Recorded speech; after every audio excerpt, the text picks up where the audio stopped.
Palang araw po, kaibigan. Nakapagpasalamat na ako sa Panginoon kanina dahil sa binigyan tayo ng mabuting tulog, magdamag, ginising tayo. Kaya pasalamat muna tayo sa nasa banig ng higaan. Then, gumawa ko ng daily maintenance ko.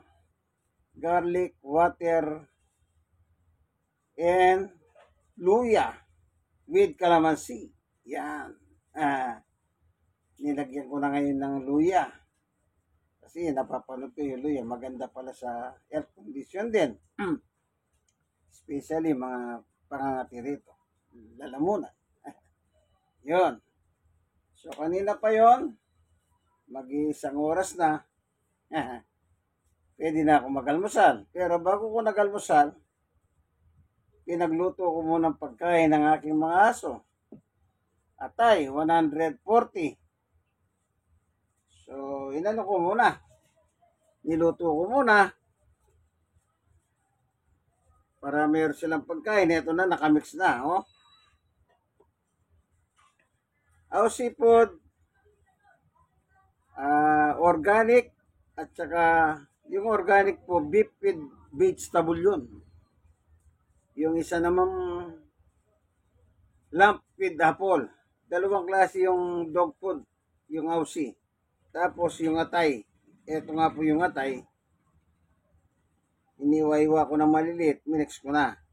Ngayon, nandyan lang yan, nilalagay ko lang dyan. Ito naman yung Aussie. Bahala sila, paano nila kainin to. Yan.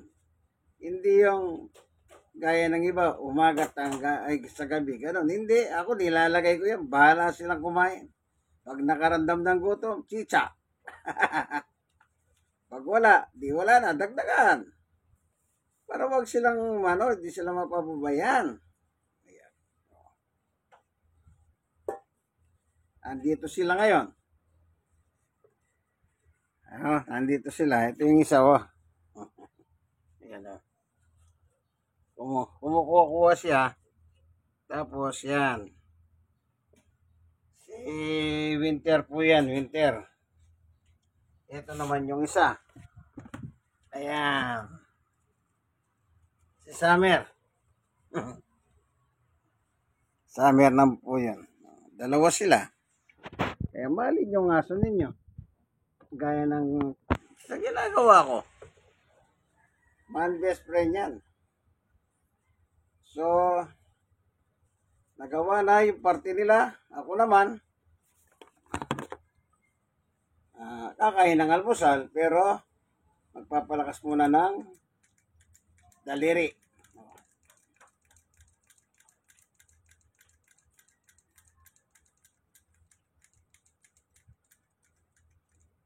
Maganda ito, lumalakas ang daliri natin.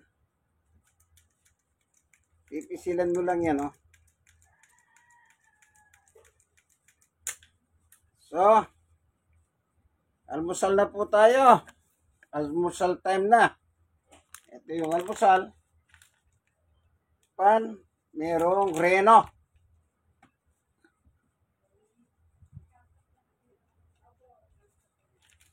Ito, yung dasapan, merong ganito, piyaya.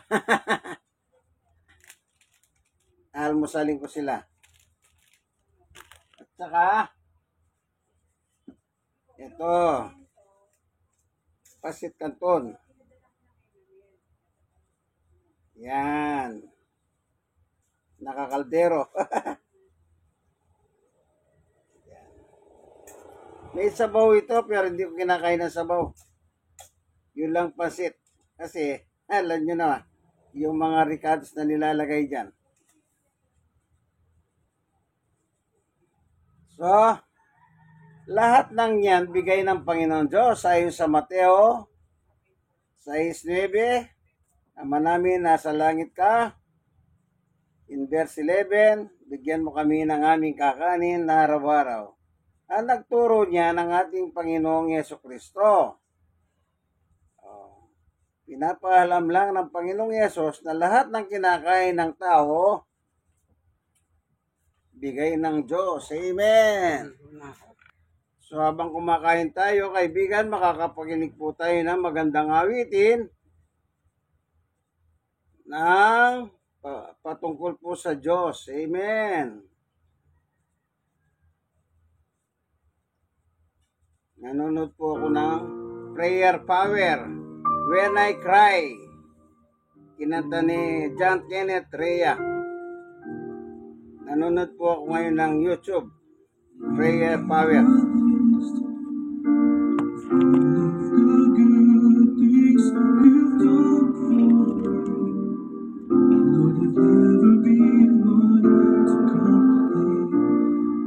Right now I'm lost and I can't find my way.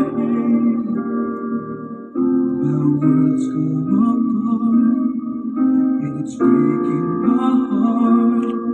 But it helps to know that your heart is breaking too. When I cry, you cry.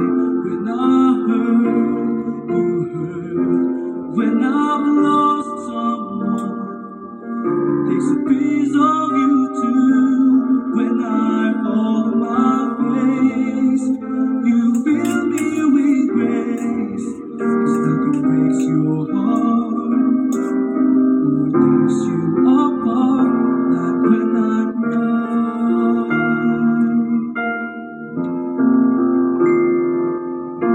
Alone in the dark, freezing my hands, crying out to you.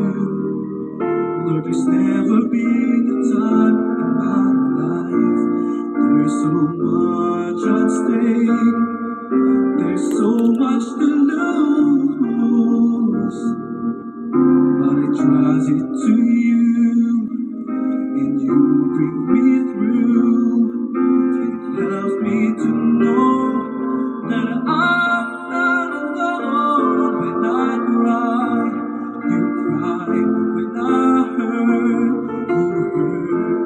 When I've lost someone, it takes a piece of you too. When I fall on my face, you fill me with grace. 'Cause nothing breaks your heart or tears you apart like when I cry.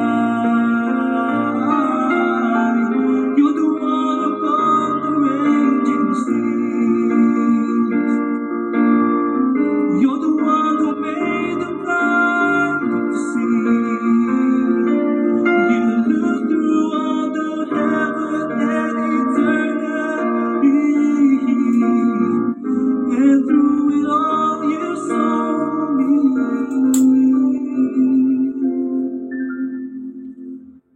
When I cry, you cry. When I hurt, you hurt.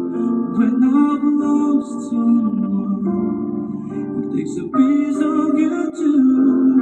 When I fall on my face, you fill me with grace. 'Cause nothing breaks your heart or tears you apart like when I cry. Timpla mo ng kape, nakalimutan ko.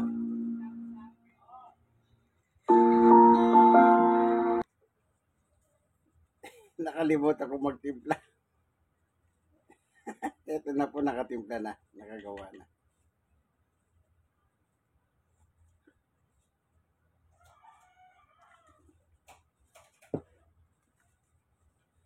Makinig naman tayo ng mensahe. Dala ni Presbyter Dan Perez ng PMCC Fort Watch. Purihin ang pangalan ng Panginoon. Muli po akong bumabati sa inyong lahat. Sa mga pagkakataong ito, naniniwala ako na ang masaganang biyaya at pagpapala ng Diyos ay patuloy na kanyang pinapadaloy sa inyong lahat na taga-subaybay ng programang ito ng Prayer Power.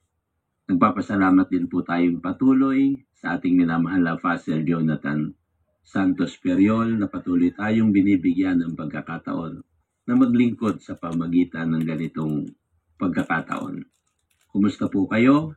Nawa po ang biyaya ng Diyos ay sumabawat isa sa inyo. Masaya Amen, kami amen. na muli tayong magkasama-sama sa mga sandaling ito. Sa pagbubulay ng salita ng Diyos, tayo muna po ay sandaling manalangin. Mapagpalang Diyos, banal at makapangyarihan sa lahat, kami po ay nagagalak at nagpapasalamat Biyaya. sa dakilang biyaya na ipinagkaloob mo sa amin upang kami ay muling makadulog sa iyong banal na harapan. Iyong bakuran kami ng iyong biyaya at nubayan kami ng iyong kapangyarihan. Marami pong salamat. Pagpalain mo po ang aming pag-aaral ng mga salita, maging aming pagdulog sa pamagitan ng aming mga panalangin. Sa iyo po namin ipinagkakatiwala ang lahat sa pangalan ng Panginoong Hesus. Amen. Purihin ang Panginoon. Sa atin pong pag-aaral ng salita ng Diyos ay makibukas kayo sa akin. Sa aklat ng Lucas, ang kapitulo ay 11, ang talata po ay 1. At nangyari nang siya'y nananalangin sa isang dako. Nang siya'y matapos, ay sinabi sa kanya ng isa sa kanyang mga alagad, Panginoon, turuan mo kaming manalangin, gaya naman ni Juan na nagturo sa kanyang mga alagad. Purihin ang pangalan ng Panginoon. Aking ibabahagi sa inyo ang kahalagahan na tayo ay magpaturo sa pananalangin. Ang iglesia sa unang pagpupuyat ay nanatili na matibay sa kanilang panalangin, gaya na sinasabi sa mga aklat ng gawa. 2:42, ang mga alagad ay nagsipanatiling matibay at ang isa sa pinanatilihan ng mga alagad ay ang panalangin. Sapagkat sila ay lumapit sa Panginoon at nagsabi, turuan mo kami na manalangin. Ang natutuhan nating panalangin ay labas sa itinuturo ng Bible. Kaya nga sabi po sa Roma 6, ang talata ay 26. Ang sabi ng salita ng Diyos, at gayon din naman ang Espiritu ay tumutulong sa ating kahinaan, sapagkat hindi tayo marunong manalangin ng nararapat. Ngunit ang Espiritu din ay namamagitan dahil sa atin ng mga hibik na hindi maisaysay ng pananalita. Ang sabi ng talata, hindi tayo marunong manalangin dahil ang ating kultura o ang ating kinagisngan parang sinasabi nga na kung ano na lang. Pero meron pong tamang pamamaraan ang Diyos na itinuturo sa banal na kasulatan at sa ating mga anak ng Diyos kung paano natin gagawin ang pananalangin. At yun ay dapat nating matutunan na tayo ay manalangin ng nararapat sa Panginoon. Sapagkat sayang po ang oras, sayang ang pagkakataon na ating gugubulin sa panalangin kung tayo naman ay mananalangin ng hindi nararapat. Kaya ang gusto ng Panginoon, sa tuwing magsasagawa tayo ng panalangin, Pabuwat. yung panalangin natin ay nararapat. Ang panalangin na nararapat ay yung mga bagay na itinuro sa atin ng Panginoon. Amen. Dahil sayang po may sinasabi ang Santiago sa chapter 4, verse 3 and 4. Ganito po ang ating mababasa sa salita ng Diyos. Kayo'y nagsisihingi at hindi kayo nagsisitanggap, sapagkat nagsisihingi kayo ng masama upang gugulin sa inyong mga kalayawan. Kayong mga mangangalo niya, hindi ba ganinyo nalalaman na ang pakikipagkaibigan sa sanlibutan ay pakikipag-away sa Diyos? Sino man ngang mag-ibig na maging kaibigan ng sanlibutan ay nagiging kaaway ng. Ang mga tao ay maaaring hindi niya namamalaya na siya ay nakakapanalangin. Pero hindi niya tinatanggap sapagkat hindi nga marapat ang kanyang paghingi. Humihingi siya dahil sa kanyang sariling kalaywan upang ang kanyang kailangan na matanggap ay magamit niya para maging kaibigan siya ng sanlibutan at siya naman ay maging kaaway ng Diyos. Kaya may mga panalangin tayo na hindi nararapat sapagkat yung ating mga hinihingi ay maaring makasangkapan para maging kaibigan natin ang sanlibutan na magdulot na maging kaaway natin ng Diyos. Kaya sabi, nagsisihingi kayo. Hindi naman kayo tumatanggap. Yun ang isa sa ibig sabihin na tayo ay nananalangin ng hindi nararapat. Yung cellphone mo. Nananalangin nga tayo pero hindi nararapat sapagkat humihingi tayo para gamitin natin sa ating kalayawan upang tayo ay mahawat maging kaibigan ng sanlibutan. At yun po pala ay nagiging daan para maging kaaway naman tayo ng Diyos. So yan ang isa sa ibig sabihin na nananalangin tayo ng hindi nararapat. Kaya dapat magpaturo tayo. Dapat matutuhan natin yung tamang panalangin. At sa ating pagsasagawa ng panalangin ito, ang pagtuturo ng mga sugo ng Diyos sa atin, ang itinuturo sa atin ang salita ng Diyos. Yun po ang ating susundin. Kaya tayo sa church at sa banal na kasulatan, kung tayo ay magbabasa ng banal na kasulatan, sabi sa binasa ng ating binasa kanina, papatnubayan tayo ng Espiritu. Basta damdamin mo na ikaw ay makapanalangin ng nararapat. Ang patnubay ng Espiritu ay sasayo. At mangyayari sa iyo yung sinasabi sa Efeso sa 6, ang talata po ay 18, na magsipanalangin kayo sa Espiritu ng lahat ng panalangin at daing sa buong panahon. Mangagpuyat sa buong katyagaan at daing na patungkol sa lahat ng mga banal. Yung patnubay ng Espiritu, dahil hinanap mo na patnubayan ka ng Espiritu, makapanalangin ka ng nararapat. Gagabayan ka ng Espiritu. Ang sabi, magsipanalangin kayo sa Espiritu ng lahat ng panalangin. Daing na may buong pagpupuyat sa buong katyagaan. Kaya magagawa natin ang panalangin sa Espiritu dahil yung patnubay ng Espiritu ay tutulong sa atin. Pinapatnubayan tayo ng Espiritu. Una, ang Holy Spirit ay kumikilos at nakikipag-ugnay sa atin. Literal. Gaya ng ating binasa sa Roma na magsasalita ang Espiritu sa iyo habang ikaw ay nananalangin. Pero mayroon din tayong pinaniniwalaan na aral na ang mga sugo ng Diyos ang nagtuturo sa atin.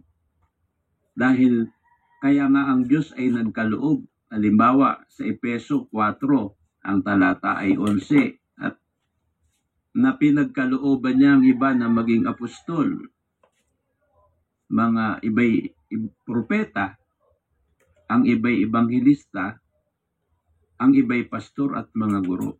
Ang mga taong ito, ang mga lingkod na ito ng Diyos, ay kasangkapan ng Espiritu. Kaya pinagkalooban sila ng Espiritu ng kaloob na ito. Ang tungkulin nila ay magturo sa atin. Kaya ginamit sa ating teksto, sabi ng mga alagad sa Panginoon, turuan mo kami, gaya ni Juan na nagturo sa kanyang mga alagad. Kaya ang mga sugo ng Diyos sa pamumuno ng apostol o ng ating mga propeta, ng ating ebanghelista, ang ating mga pastor at guro, ay kasangkapan ng Espiritu para maturuan tayo ng tamang pananalangin. At mapalad tayo na taga-subaybay ng prayer power.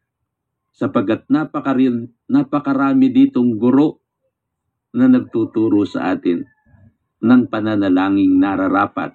At nakikita natin na sa mga pananalangin nila, sa pagtuturo sa atin ng salita ng Diyos, sila'y kasangkapan ng Espiritu. Kaya ulitin ko, dalawa po yan. Yung Espiritu ay personal na makikipag-ugnay sa iyo para matutuhan mo ang panalangin. Subalit, ang mga sugo ng Diyos, ang mga lingkod ng Diyos na ating nabanggit kanina, ay ginagamit ng Espiritu. Gaya ng sabi dito, na kahit si Juan ay nagtuturo sa kanyang mga alagad. Amen. Ang mga lingkod ng Diyos hanggang ngayon ay nagtuturo upang tayo'y matuto ng marapat na panalangin.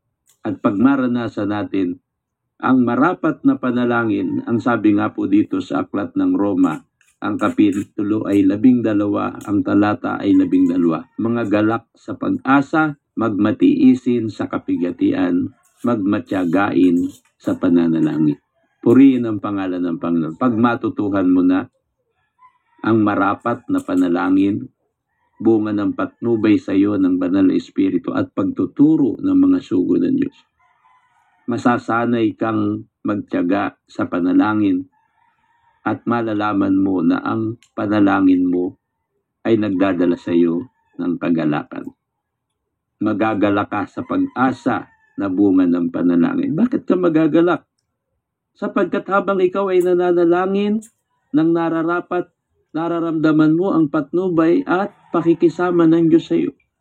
Pero lalo kang magagalak sapagkat yung lahat ng idinalangin mo, unti-unting dumarating sa iyo. Amen. Purihin ang pangalan ng Panginoon. Ay ba't hindi ka magagalak? Kaya, yung iyong mga ipinanalangin, magiging kagalakan ng iyong pag-asa. Bakit? Sapagkat ikaw ay lubos na naniniwala at nagkakaroon ka ng buong pagkakatiwala na ang lahat ng mga bagay ay darating sa iyo. Amen. Praise God. At kayo po na mga taga-subaybay namin, kayong mga kapatid, alam namin na tumanggap na kayo ng mga panalangin. At inaanyayahan nga namin kayo na ang lahat ng inyong panalangin tinugon ay inyong ipadala dito sa programang ito. At isang bagay ang tiyak, yung sinabi dito sa ating talat, binasa, na ikaw ay magagalak. Ang kagalakan mo hindi dahil lamang ang pakikisama ng Diyos ay nararamdaman mo, kundi ang kagalakan mo na ang bawat panalangin ng bawat isa sa atin, ang panalangin mo, ang panalangin ko, alam nating pinakikinggan ng Diyos. Purihin ang pangalan ng Panginoon. Kaya sa mga sandaling ito, kaibigan, kapatid, kung ikaw ay merong kahilingan, ikagagalak mo yan. Sapagkat pinaparating tayo ng Diyos sa mga pangangailangan, pinaparating tayo ng Diyos sa mga pagsubok, sa mga problema. Huwag mong ikalungkot. Sapagkat ang ibig sabihin lang yan, inaakay ka ng Diyos para ikaw ay dumalangin. Inaakay ka ng Diyos upang ikaw ay mataimtimang lumapit sa Kanya at maranasan mo ang panalangin, may buong katyagaan. Maranasan mo ang panalangin na may pakikisama ng Espiritu ng Diyos. At yung lungkot mo, yung pagsubok mo, yung problema mo, yung kabagabagan mo, habang ikaw ay nananalangin, pinapalitan ng Diyos ng kapayapaan. Purihin ang pangalan ng Panginoon at umasa ka na sa pamagitan ng iyong paniniwala, darating sa iyo. Sabi nga po gigising ka na lang isang araw. Yung matagal mo nang ipinapanalangin, kumatok na pala sa iyong pintuan. Purihin ang pangalan ng Panginoon. Kaya nagagalak po ako na kayo ay muling nakasama sa programang ito. Alam po na ang biyaya ng Diyos ay nasa atin. Basta mag-aral tayo. Walang tigil na pag-aaral. Sa tulong ng Espiritu at sa tulong ng mga lingkod ng Diyos, lalo na sa programang ito ng Prayer Power, marami tayong tinatanggap na turo. Maniwala tayo na ang Diyos ay laging nariyan upang bigyan tayo ng kagalakan. Tayo manalangin. Ama naming Diyos, pagpalain mo ang iyong mga salita. Amen. At tulungan mo na ang aming mga kapatid at mga kaibigang sumusubaybay sa programang ito ay madagdagan ang kakayanan na maniwala sa iyong kapangyarihan. Amen. Pagpalain mo, Panginoon, ang mga salitang aming narinig at pagpalain mo rin kami sa patuloy na pagtulong at paglapit sa iyo sa panalangin. Amen. Marami pong salamat. Pagpalain mo ang bawat isa at ang iyong mga salita. Amen. Amen. Patuloy mong pagpalain ang programang ito. Marami pong salamat sa pangalan ng Panginoong Hesus. Amen. Amen. And Ako po ay amen. muling nagpapasalamat Praise God. sa inyong lahat na patuloy na sumusubaybay. Kung kayo ay may mga kahilingan, patuloy niyo pong ipadala sa pamamagitan ng inyong chat, ng inyong text, o kung anumang paraan na inyong malalaman sa pamamagitan ng programang ito. Sisikapin po namin na maisamang lagi sa panalangin ang inyong mga prayer requests. At Amen. kung kayo naman po ay tinugon sa inyong mga kahilingan, inanyayahan din po namin magpatotoo kayo Amen. para maging kagalakan din po sa bawat isa sa amin na Amen. ang inyong kahilingan ay tinugunan ng Panginoon. Amen. Pagpalain po kayo ng Panginoon. Ako po muli ang inyong nakasama, ang inyong lingkod. Nagpapaalaala sa lahat ng kalagayan ng ating buhay. Huwag niyo pong kakalimutan. God is good all the time, all the time. God is good. Amen. Pagpalain po kayong lahat. So, napakaganda, no? Nakapakinig pa tayo ng awit. Tapos, yung importante yung mensahe. Kung saan tinuruan tayo ng ating Panginoong Yesus ng tamang panalangin. Hindi basta-basta. Si Yesus po nagturo. Kaya sabi ng mga halagad, ayon sa binasa po sa 11:1 ng Lucas, Panginoon, turuan mo naman kaming manalangin gaya ni Juan. Di nga po tayo marunong manalangin.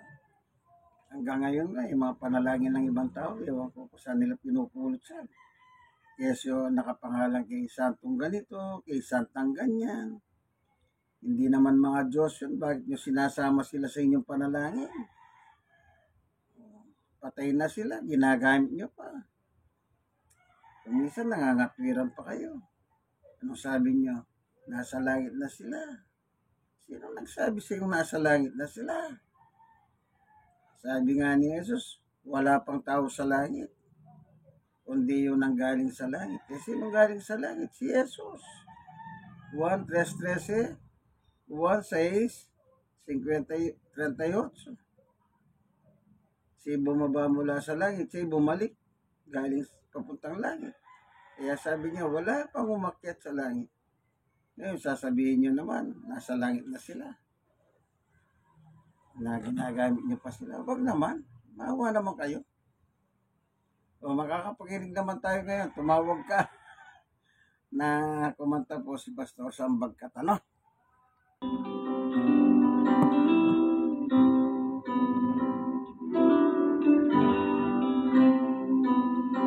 Chords of Mercy, where you hear the power of God's love through music. Minsan ay dumarating ang mga pagsubok sa buhay mo. Nakara bang nag-aalinlangan ka sa Panginoon? Nag-iisip ka kung ano ang iyong gawin. Ngunit nanatili pa rin sa buhay mo. Inom tayo ng tubig. Huwag mawalan ng pag-asa, kaibigan. Ang mga pagsubok sa'yo'y dumaraan lamang. Asahan mong may handang tutulong sa'yo na dilitibay si Yesu Kristo. Sabi ng Panginoon, tumawag ka at ako'y sasagot sa iyo. At ako'y magpapakita ng mga bagay bagay na di mo pa nakita.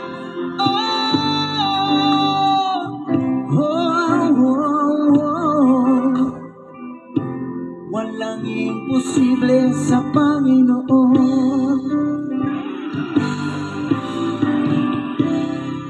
Bakit minsan kay dali nating lumimot sa Panginoon sa oras na tayo'y sagana?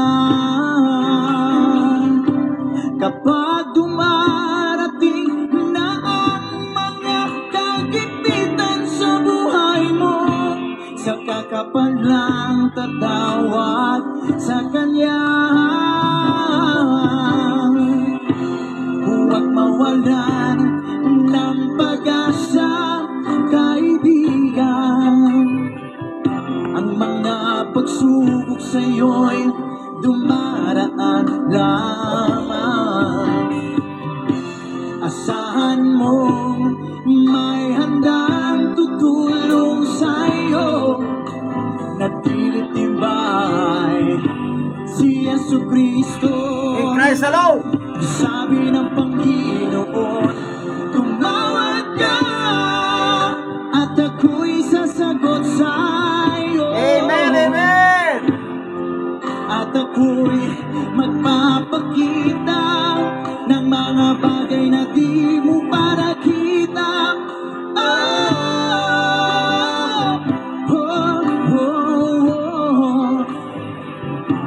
Walang imposible sa Panginoon. Amen, amen, amen. The truth. To God be all the glory. Chords of Mercy, where you hear the power of God's love through music.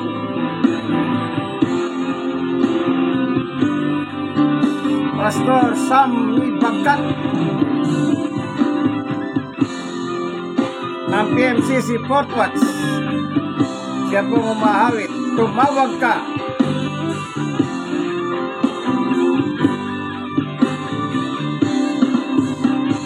Sabi ng Panginoon, tumawag ka at ako'y sasagot sa'yo. Amen, amen, amen. At ako'y magpapakita ng mga bagay na di mo pa nakita.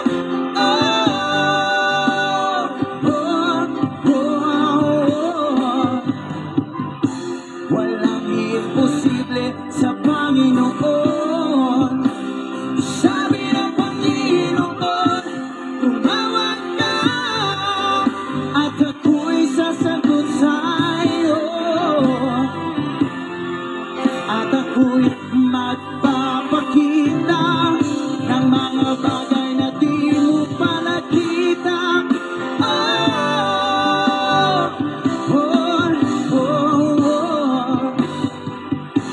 Walang imposible sa Panginoon. Walang imposible sa Panginoon. Amen. Walang imposible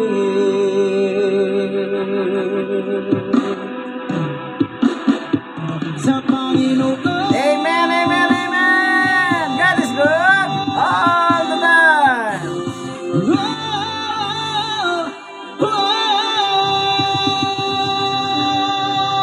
Chords of Mercy, where you hear the power of God's love through music. Maliwanag po. May problema ka, sabi ng Diyos, tumawag ka.